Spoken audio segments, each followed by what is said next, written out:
Hello friends, my name is Koolio and welcome back to the channel. Today guys, I'm going to be going over a whole bunch of brand new details that have just come out for the upcoming 7 Deadly Sins mobile RPG. Now I posted a video a while ago showing you guys the game, introducing it to you guys, and I've got an amazing response. You guys absolutely love that video. I got so many likes, so many of you guys are so excited for this upcoming game. So I decided I'm going to keep track of the game, try to do my best to introduce you guys to new aspects, gameplay features, and everything I can possibly find across the whole internet. Now, since that video, the pre-registration has opened, as well as the possibility to close beta test the game.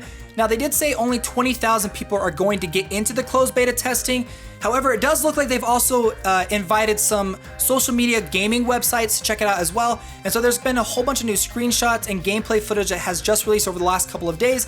So I've gone through, scoured through a lot of that stuff, and I'm gonna go ahead and put a video together talking about 3 of the main aspects of the game. First, we're gonna talk about the overall characters, such as character designs, progression, skills, and things like that. Then we're gonna talk about the actual gameplay with PvE, and then we're gonna talk about PvP. Yes, there is PvP in this game, which I'm pretty excited about. So let's go ahead and start off. This very first video that I'm showing you actually shows the character Bond. Now, the thing I want to point out first is with this character Bond up at the top, it says prisoner or undead prisoner Bond. Now, there are going to be multiple versions of the same character in the game. Now, there are different types of the same character, different cosmetic versions of the same character. I don't know how in-depth that system's going to work or how it's going to be, but there are different versions of the same character, different names and everything like that I wanted to point out. Now, one little detail I want to point out in this that I actually kind of liked is the fact that you can turn on and off the cosmetic headgear of whatever you're currently wearing. So you can change it back to the normal version, or you can change it to whatever, his prisoner version that he's got currently on as well. And then on the far left, you can see the overall rating of the character, the level, the star rating, and then you can see the red icon. The red icon specifically talks about what type of character he is, what elemental version of that character he is, which I'll get into a little bit later. Below that is his race, and then different stats such as health, attack, defense, and things like that. And then below that, you can see these hearts next to it with the plus sign. That talks about the bonding level in this game. There is going to be a bonding system in the game where you can go through and interact with the different characters socially, be able to grow a relationship with them. Now, I don't know specifically where that's going to come into in the game, if it's going to unlock any special features, or if it's just going to unlock story elements. We'll have to figure that out once the game actually releases. But below that, you can see the different skills that the character has. Now, this one shows that he has 3 skills, and most of the videos I've seen or images I've seen of this specific screenshot show that characters have 3 skills, but I have seen videos where it shows that characters have 6 or 7 skills, but I think that might be different versions of the characters have different skills. I'm not entirely sure, but we'll figure that out, like I said, when the game finally releases. Now, the next thing I want to talk about too is with those skill abilities, there's an icon up on the top right that indicates what type of skill it's going to be. Now, from what I've been able to find online, you've got offensive skills, defensive skills, life-stealing skills, debuffs, buffs, and etc. from there.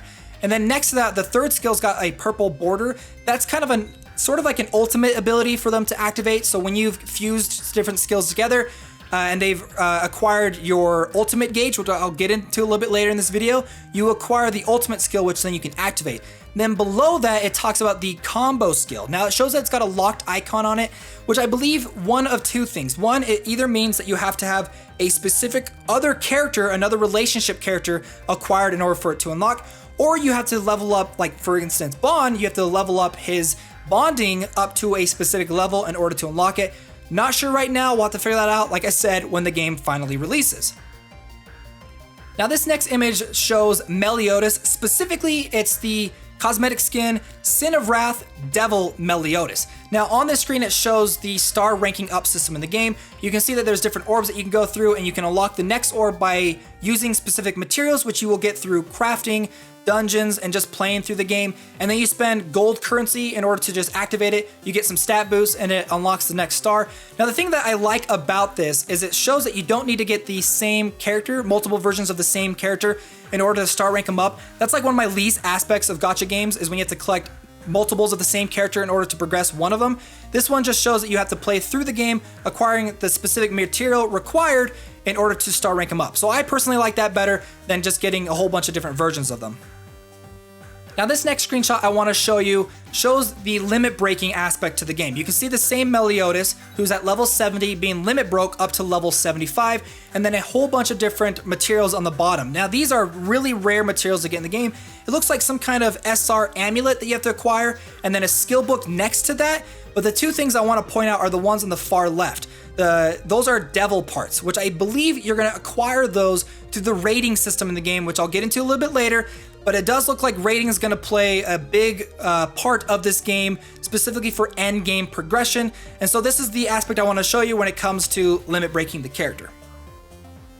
Now the next thing I want to talk about is that bonding system. I believe it's going to play into their interaction with the different characters. You can see in this video, it shows Elizabeth being interacted with. You can poke, prod, whatever you want to do, and it'll show different animated scenes and voiceovers. And it also shows that there are hearts that are popping up for Meliodas. Now, I don't know if this means that if you interact with her as Meliodas, you acquire bonding levels, or if that specifically means for your overall account, you're acquiring a bonding level, and that all of the bonding levels that you have of all the characters are combined together. Not sure as of right now, but I thought you guys would be interested in knowing there is an interaction system in the game. However, it does look like if you interact with them too much, they'll get angry and tell you to go away. So I figured I would include that in the video. Okay, so the next thing I want to talk about is the cosmetic system. It actually shows Elizabeth with Hawks in all these different cosmetic outfits in the game, and there are a lot. Now, I think this is where the main aspect of the gacha system is going to come into play, where you're summoning for different versions of the characters as well as unlocking their cosmetic item. Now, this is where my first worry kind of comes in. My worry is if you unlock a specific character that's really powerful, but you have a cosmetic version of that character that you like more, are you able to equip the cosmetic version of that character to your more powerful version, or vice versa? We're not sure right now, but what I'm hoping is that when you unlock a character through the gacha system, it permanently unlocks their cosmetic style, their outfit, and then you can use that on whatever character that you want throughout the game. Now, talking about different versions of the characters, you can see here on the screen it actually talks about your team formation, as well as it shows a whole bunch of different characters that you can collect. The things I want to kind of point out is you can see that there are different versions of the same character. There's like 3 versions of King, 2 versions of Meliodas. There's a whole bunch in this game.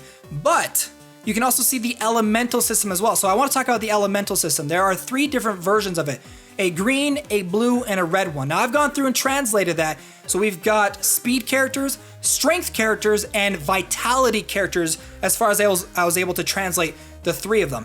Now, on top of this screen that you see right here, you've got a main hero that you'll select, which I believe there may be like leadership skills in this game. Not sure as of right now. I haven't seen anything. I'm just kind of speculating the fact that you select a main hero.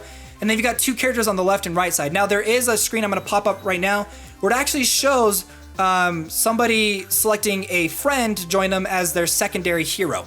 So I don't know if you're just going to pick 2 of your characters and then always pick a friend, or if you can have 3 of your characters. We're not sure as of right now. But then on the far right, you can also see a sub character with Bond.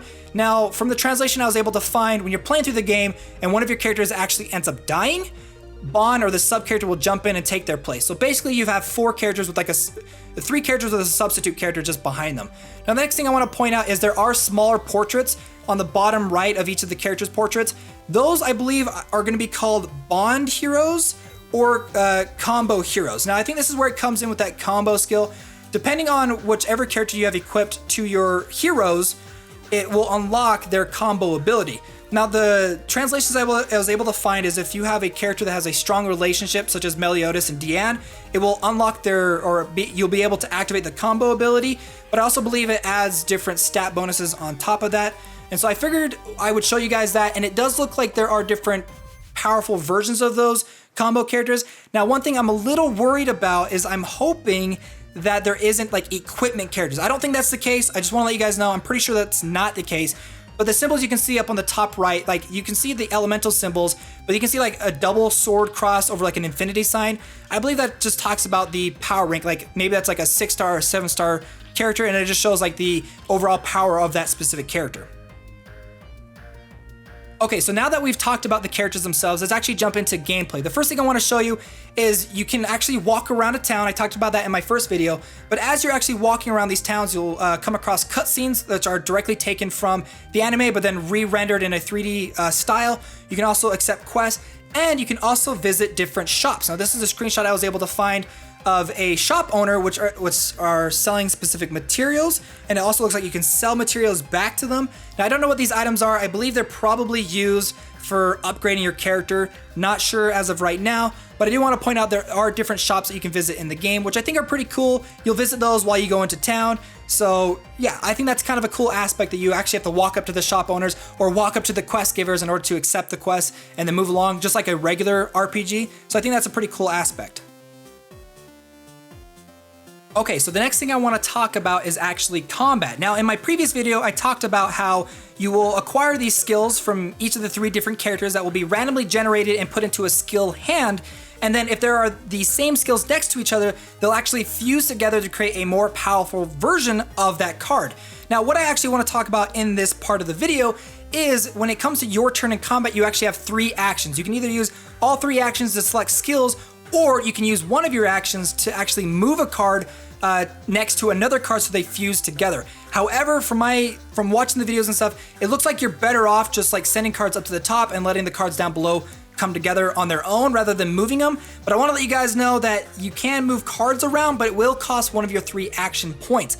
Now, on top of that, each of the cards, depending on how powerful the card is, will give your character an orb or energy towards their ultimate skill. Now, once your ultimate skill is activated, or once your skill gauge is full, the next time it comes to your turn, an ultimate skill card will then appear in your hand, and then you're able to then go ahead and use it. Now, the thing I think is kind of interesting about it is, do you have to use your ultimate skill, or can you continually go through the combat and actually save up your ultimate skills and then combine 3 of them together to create like an ultra ultimate skill?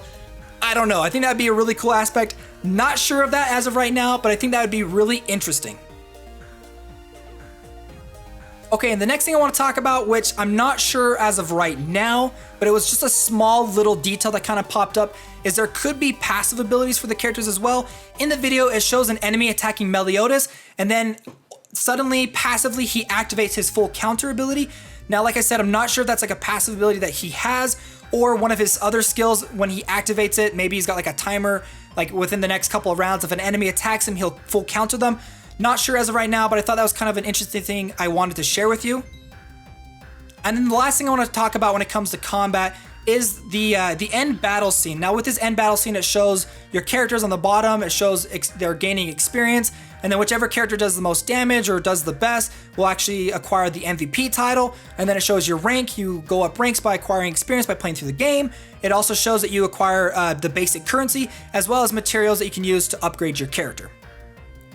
Okay, now the last thing I want to talk about when it comes to PvE is the raid system in the game, which I think is really, really cool. Now, when it comes to the raid system, it will be you and one other player in real time jumping into the combat scenario, with both of you having a team of 3 heroes, so a total of 6 heroes. Now, you will still go through the combat just like normal, selecting 3 different skills to be activated, but at the same time, your teammate will also be selecting 3 skills for their characters to activate as well. So you'll have a total of 6 skills going off all at once, attacking the enemy. Now, the next thing I want to talk about too is for this demon, you can see that it has a specific type. So you're probably going to want to take a type advantage character to deal with it. But on the bottom right next to its portrait, you can see this heart icon with a number 2 next to it that goes down to a number 1 after it loses a health bar. That basically means how many health bars this character has. But on top of that, when he loses a health bar, then it goes into his next stage, it'll actually activate the next wave or phase of the raid boss's techniques. He may become more offensive, may become more defensive. His strategies may change, which forces you and the other player to adapt to the situation. The one thing that was a little bit sad when it came to this is I was actually hoping when it came to the raiding system in this game or the boss battles that we'd be playing with more players, but I do think it's still pretty cool that you're going to be in real time fighting bosses with with a friend or another player. Okay, so the last thing I want to talk about is the PvP system in the game, which is pretty cool because it is real-time PvP if you're playing with a friend. That's what I was able to find through translations, is if you're playing with a friend, it will be real-time PvP. So it's kind of cool. It kind of reminds me a little bit about like Pokemon duels, like, you know, linking up with another player and then facing them that way. So I really like that aspect. So besides the combat being pretty much the exact same, the only other thing that I want to point out when it comes to the PvP system is up on the top left. You can actually see how many skill cards are in the other player's hands, as well as which skill cards have been fused together, and if they have an ultimate skill as well. So I think that's kind of a cool aspect. So it kind of helps you gauge how you want to play. You can see if they have a powerful ability. Maybe you want to save some of your healing abilities after they use it. Maybe you want to use a defensive ability before they use it. So it's kind of a cool twist on the PvP formula. So I really enjoy that. Well guys, that is it for all the gameplay details I was able to scrounge across the entire interwebs. If you guys enjoyed this video, don't forget to hit that like button. And if you want to see more gameplay footage and more news for the upcoming 7 Deadly Sins mobile game, then make sure to subscribe to the channel. And yeah, stay tuned for more videos because I'm really excited for this game, and I can tell you guys are as well. All right, friends, I'll see you next time.